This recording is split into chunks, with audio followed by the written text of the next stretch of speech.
Welcome to Art Lectio, a space where the enjoyment of art is restored to its original purpose, contemplation that leads to transformation. In each video, we will read what we see, reflect on its significance, respond with gratitude, and rest in the inspiration it offers for our daily lives.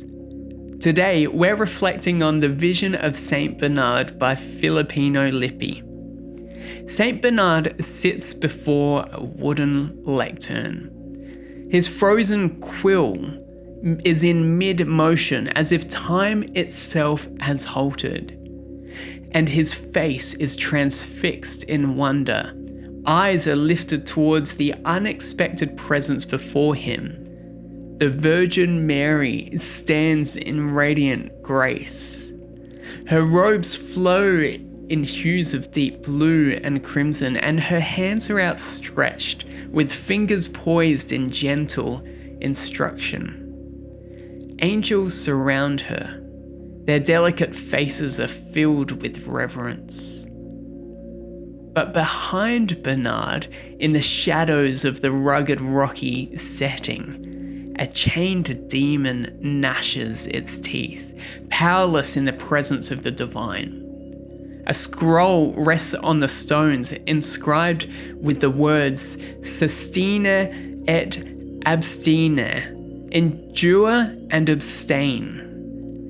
In the background, distant figures observe the moment with hushed reverence, as if witnessing the veil between heaven and earth grow thin. The moment captured here is one of divine interruption. Bernard is immersed in study, caught up in the act of writing about God, when suddenly the Virgin Mary appears from heaven. It's a reminder that while we seek to understand the divine through words and reason, God often breaks in unexpectedly, not through intellect alone, but through presence.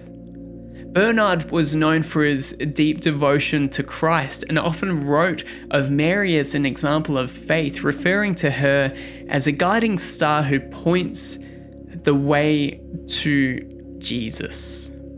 And here she does not simply remain a theological concept, she steps into this reality, embodying the very wisdom he seeks.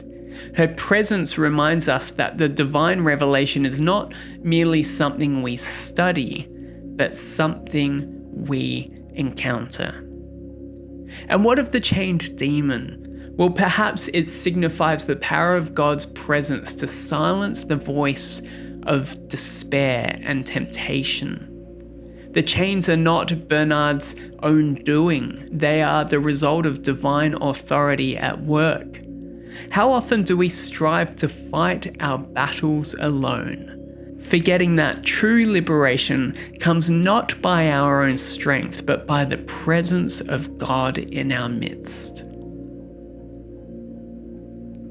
Lord, I am often caught up in the presence of understanding you, but forgetting that you desire to be known not just in my thoughts, but in my experience. Break into my daily rhythms. Surprise me with your presence.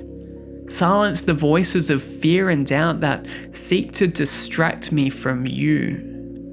Like Bernard, let me be astonished by your nearness and transformed by your revelation. Amen. I invite you to pause and rest in this moment. Picture yourself in Bernard's place. You're in a study, in prayer, in the ordinary flow of your day, and then revelation arrives. What does this look like for you? How does God's divine presence shift the atmosphere of your soul? Let go of the need to analyze or explain. Simply dwell in the stillness of God's divine encounter. Where do I seek God? in study, in service, in prayer? And where might He seek to interrupt me? Maybe in silence, or in beauty, or in unexpected moments.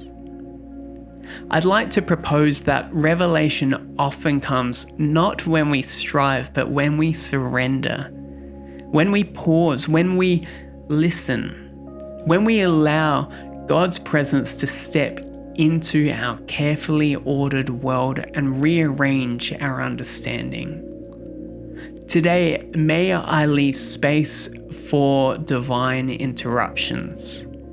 May I welcome God not just in my moments of seeking, but in moments He chooses to arrive. Thank you for joining me for today's daily reflection. Consider joining me tomorrow morning to start your day well.